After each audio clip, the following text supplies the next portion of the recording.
Hello everyone, how are you? Hope you all are fine. So I am here with you with the new video and the continue video for chapter number 9, that is heredity and evolution. We will conclude this chapter by studying various topics like evidence for evolution, fossils, evolution by stages and artificial selection. Okay, now let's understand it step by step. Now see what is the meaning of evidence for evolution. So we always talk about evolution, that evolution just take place if there is a production of new offspring or it takes time for evolve. Now what are the evidence? सबूत क्या है कि भाई evolution हुआ? What are the evidence for the evolution? So there are two parts for evidence. First is homologous organs. Homologous organs का मतलब क्या होता है स्टूडेंट्स, कि बॉडी का स्ट्रक्चर बेसिक डिजाइन है वो सेम होती है. ऑर्गन्स विच है वो कॉमन बेसिक डिजाइन, बट उसका फंक्शन है वो अलग होता है. अब देखिए, body design is same for humans, for dog, for bird and for whale. But as you all know, humans है वो अपने हाथों से क्या काम कर सकते हैं? डॉग से वो चल सकते हैं, ह्यूमन से वो हाथों से होल्ड कर सकते हैं, ठीक है. बर्ड्स है वो फोर लिम्ब से फ्लाइट भी ले सकते हैं, and you can C whale can float. Okay, तो सबका बॉडी स्ट्रक्चर सेम है पर उसका फंक्शन है वो अलग है. तो ऐसे वाले ऑर्गन्स को होमोलोगस ऑर्गन्स बोलते हैं. जैसे कि एग्जांपल में है four limbs of frog, lizard, bird, bat, human being. ठीक है, बैट के भी same, it's used for flight, right? Yet the forelimbs of frogs are adapted to a jumping movement. forelimbs of frogs, frog के forelimbs से तो वो jump भी कर सकते हैं, हम हमारे हाथों से जंप नहीं कर सकते हैं. Why? Because we are not having same functions, we are having different function, but the body design is same. Okay, now this shows that frog, birds, humans have evolved from common ancestor. इसका मतलब ये हुआ कि जो भी organs common ancestor से exist हुए हैं, कॉमन एंसेस्टर का मतलब ऑर्गेन्स आर कॉमन, तो उसे हम बोल सकते हैं कि हाँ ये ऑर्गेन्स है वो होमोलोगस ऑर्गन है. Though their functions are different but the ancestor is common. Okay, now opposite to that is nothing but analogous organs. So here you can see organs which have different basic design. इधर body part है वो different है but the functions are common और same. ठीक है, तो ऐसे वाले ऑर्गन्स का नाम होता है analogous organs. Okay, the functions are same but the organs are different. तो ऐसे वाले ऑर्गन्स को बोलते हैं एनालोगस ऑर्गन्स. जैसे कि wings of birds, wings of bat are example of pair of analogous organs. Wings of bird, insect, bat, अब देख सकते हो सबका एक ही फंक्शन होता है फ्लाइट का, पर आप देखिए सबका स्ट्रक्चर अलग अलग है.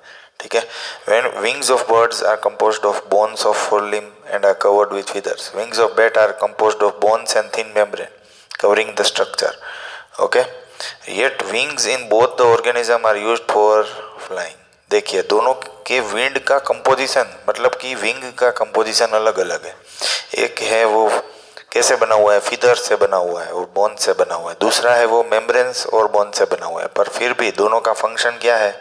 फ्लाई करने का. तो ऐसे वाले ऑर्गन का नाम होता है analogous organs. Okay, hence birds and bat do not have common ancestor. तो यहाँ से हमें मालूम पड़ता है कि इनका कॉमन एंसेस्टर नहीं होगा क्योंकि इनके फंक्शंस अलग हैं.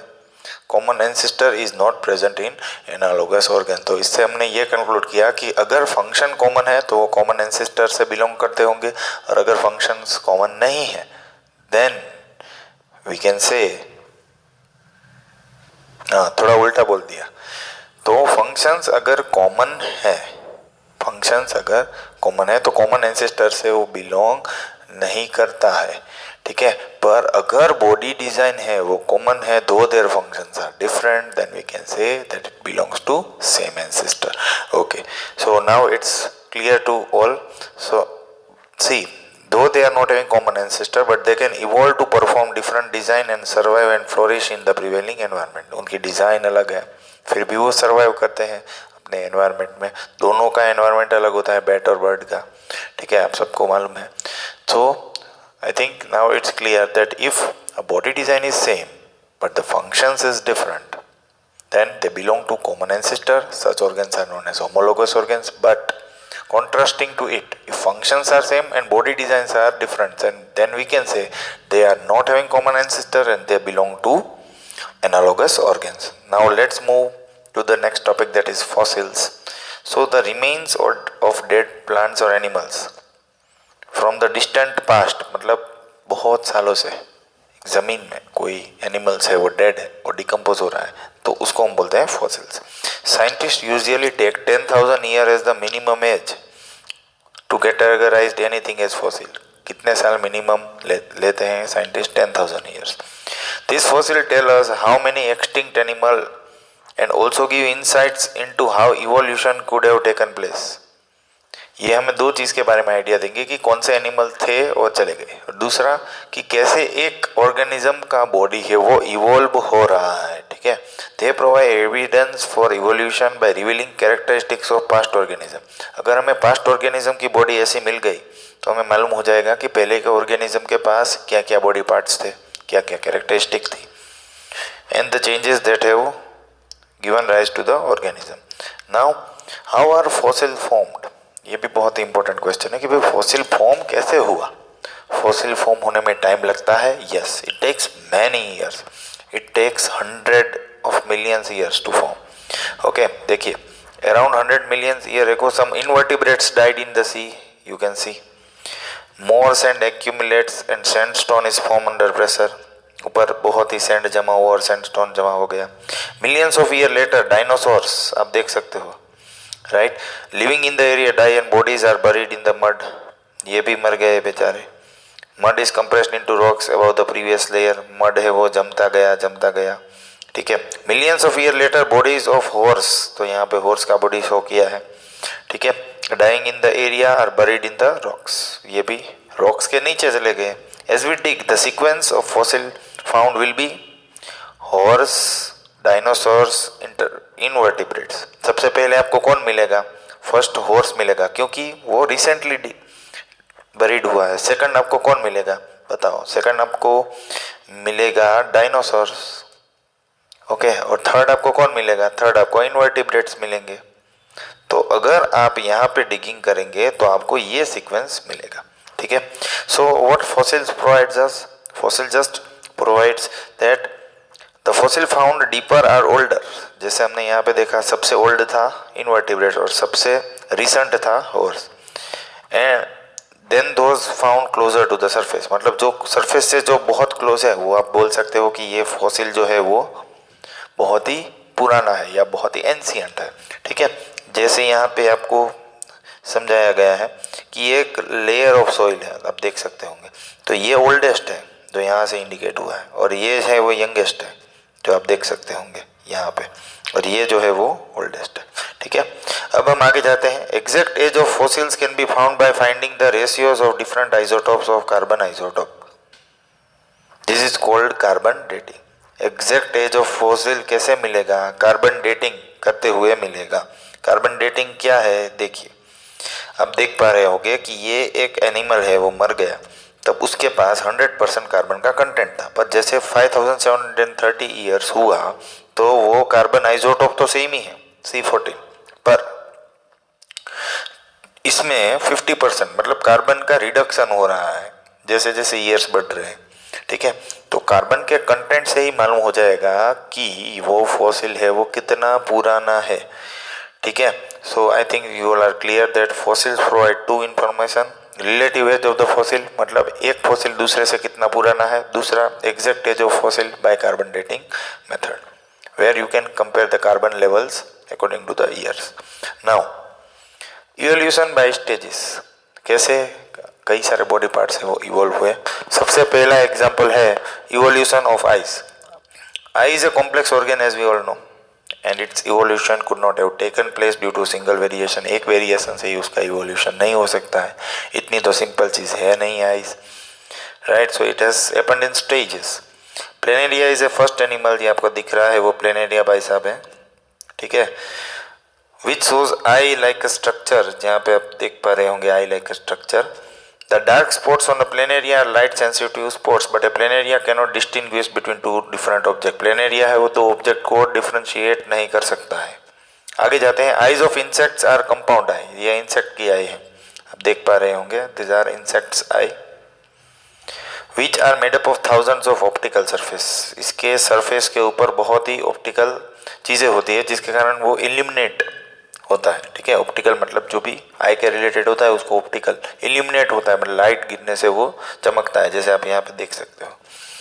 Eyes of higher animals are simple eyes which are composed of single lens, इसमें सिंगल लेंस होते हैं higher animals.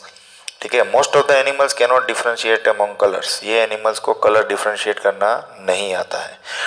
Depth perception is also weak, depth मतलब कोई भी चीज़ को वो बहुत गहराई से नहीं देख सकते हैं, डिफ्रेंशिएट नहीं कर पाते हैं, दो चीज़ सेम ही लगती है। ठीक है, रिजोल्यूशन इतना नहीं होता है उनके लेंस के कैमरा का। ठीक है, human eyes are most advance above 400 megapixel, right, because human eye can recognize color and have very good depth perception। Human आई हो कलर को रिकॉग्नाइज कर सकता है, वो डिफ्रेंशिएट भी कर सकता है, उनका परसेप्शन बहुत ही डेप्थ है। ठीक है, आगे जाते हैं। Example 2, evolution of bipedal walking, ये बाईपेडल वॉकिंग का एग्जाम्पल है। बाईपेडल मतलब दो लेग से वॉक करे, ये क्वाड्रीपेडल वॉकिंग का है। क्वाड्रीपेडल का मतलब क्या है? क्वाड्रीपेडल का मतलब होता है चार लिम्ब से, मतलब दो हाथ और दो पैर से वॉक करना।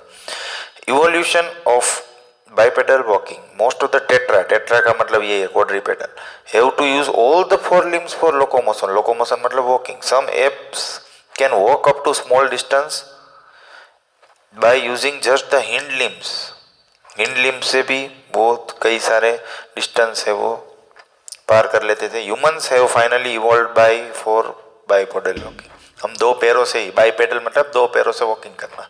ठीक है, तो ये है बाईपेडल वॉकिंग का इवोल्यूशन, बहुत ही सिंपल था। इवोल्यूशन ऑफ फीदर्स, फीदर्स कहाँ होते हैं?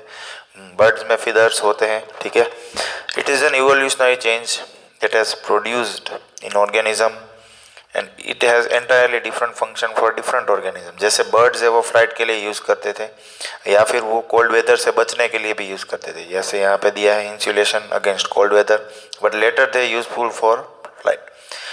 Some dinosaurs had feather, although they could not use for flying using feathers। देखो कई सारे डायनासोर्स ऐसे थे जो उड़ते भी थे, पर कई सारे के पास विंग्स होते हुए भी वो नहीं उड़ते थे। Right, this of course means that birds and are very closely related to reptiles, that is nothing but dinosaurs. ठीक है, तो हम ऐसा बोल सकते हैं बर्ड से ही इवॉल्व होके डायनासोर्स बने होंगे, वो बहुत ही क्लोजली रिलेटेड है। ठीक है, अब हम आगे जाते हैं डार्विन्स थियरी ऑफ इवोल्यूशन को पढ़ने। ये डार्विन्स थियरी ऑफ इवोल्यूशन है वो ओरिजिन ऑफ स्पीसीज बुक से ली गई है। क्या है first point? More individual are produced each generation that can survive, this ensures that at least some of them will survive. Reproduction होते वक्त या रिप्रोडक्शन प्रोसेस से बहुत सारे इंडिविजुअल्स जनरेट होते हैं, जिससे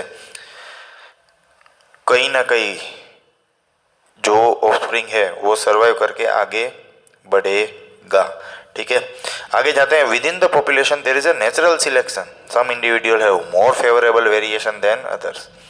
कोई इंडिविजुअल में ऐसा वेरिएशन होता है कि वो सस्टेन करता है एनवायरनमेंट को, जैसे कि यहाँ पे बिफोर सिलेक्शन आप देखिए और ये देखिए रेजिस्टेंस लेवल, ये कब सबसे कम और ये सबसे हाई, कई सारे हैं, पर इसमें आप देखिए थोड़ा तो आफ्टर सिलेक्शन रेड और ऑरेंज वाले ही रहे और एट लास्ट रेड ऑरेंज वाले ज़्यादा रहे, क्योंकि उनका रेजिस्टेंस लेवल सबसे ज़्यादा था, उनका वेरिएशन ऐसा था कि वो ज़्यादा सर्वाइव कर पाए।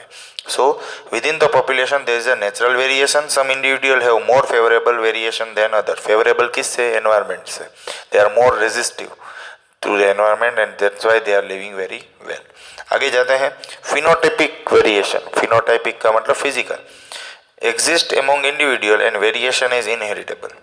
तो इंडिविजुअल में एग्जिस्ट करता है और वेरिएशन है जो इनहेरिट हुआ होगा वो ट्रांसफर भी होगा। Those individual which has transferred characteristics और the offspring which are produced due to transferred characteristics of parents are suited to the environment and they will survive with the same traits.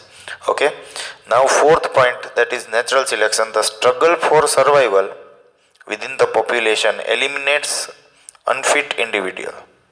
It fit individual survive and reproduce. The struggle for survival within the population eliminates unfit.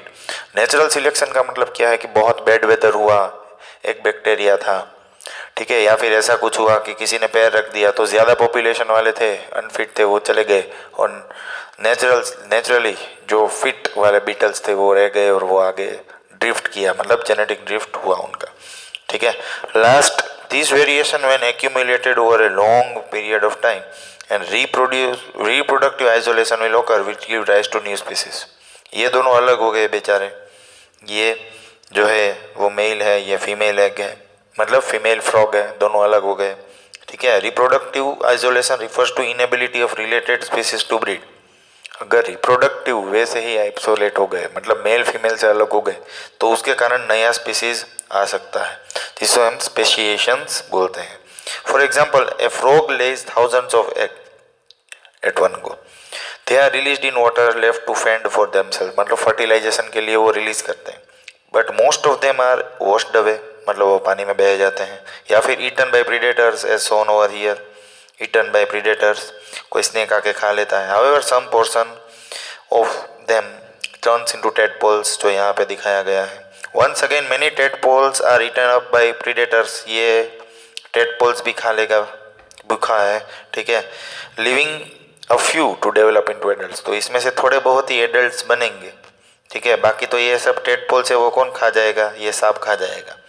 A large number of eggs, इसीलिए ज़्यादा population की ज़रूरत होती है. First point था ना, इसमें से थोड़े बहुत ही सर्वाइव करेंगे, फर्स्ट पॉइंट था. देखिए, more individuals are produced so that some of them will survive. Okay, now you are clear. So this was Darwin's theory of evolution. Now last topic of this video, that is artificial selection. Okay, selectively breeding of plants and animals. Selectively कोई farmer या कोई biologist या कोई है वो selectively, मतलब कि चुन चुन के अगर कोई सीड्स को ब्रीड करवाता है, हाइब्रिड बनाता है, ठीक है, to have a desirable traits और characteristics, it allows a control in breeding process but can also lead to unintended mutation within a population of organism. वो नई स्पीसीज को जनरेट करेगा और हमें ना चाहिए वो म्यूटेशन को भी वो अटका देगा, कि मतलब वो ऐसे ऑर्गेनिज्म नहीं प्रोड्यूस करेगा कि जो ये एनवायरनमेंट में सर्वाइव ना कर पाए, और ऐसी कैरेक्टरिस्टिक्स वाला कुछ जनरेट होगा जिसमें हमें चाहिए वो कैरेक्टरिस्टिक्स आ जाए. तो इसे हम बोलते हैं आर्टिफिशियल सिलेक्शन. मतलब कि हमने सिलेक्ट किया कि कौन सी वेराइटी हमें चाहिए, कौन सी कैरेक्टरिस्टिक्स चाहिए, ठीक है. तो सिलेक्टिवली मतलब you have selected for a particular trait. For example, development of cabbage, broccoli, cauliflower, kohlrabi, kale from wild cabbage is a form of wild mustard. देखिए यहाँ पे आप वाइल्ड कैबेज देख पा रहे होंगे, उसकी कैरेक्टरिस्टिक चेंज करके केल, तो आप देख सकते हो ये तो पूरा लीफ है. यहाँ पे आप देख सकते हो लीफ और फ्रूट जैसा है, ठीक है. Same way cauliflower is also same. यहाँ पे आप देख सकते हो कि पूरा एक अलग ही स्ट्रक्चर है जिसको हम ब्रोकोली बोलते हैं. ये कैबेज है वो पूरा लीव्स से बना हुआ है, इसमें थोड़ा कलर चेंज है, ठीक है. तो ये वाइल्ड कैबेज से ही हमने आर्टिफिशियली उसको ब्रीडिंग करवा कर अलग अलग कैरेक्टरिस्टिक्स का इंसर्शन करके नए नए फॉर्म्स जनरेट किए हैं. इसको आर्टिफिशियल सिलेक्शन बोल सकते हैं. This proves Darwin's theory that completely different looking species can be produced from a single ancestor. तो सबका एंसेस्टर कौन था? Wild mustard. It is a form of wild mustard, right, which have existed from wild cabbage. When from wild cabbage there are many forms possible: kohlrabi, cauliflower, broccoli, cabbage, red cabbage. Okay, so now I think this chapter is clear to you. Thank you for watching the video.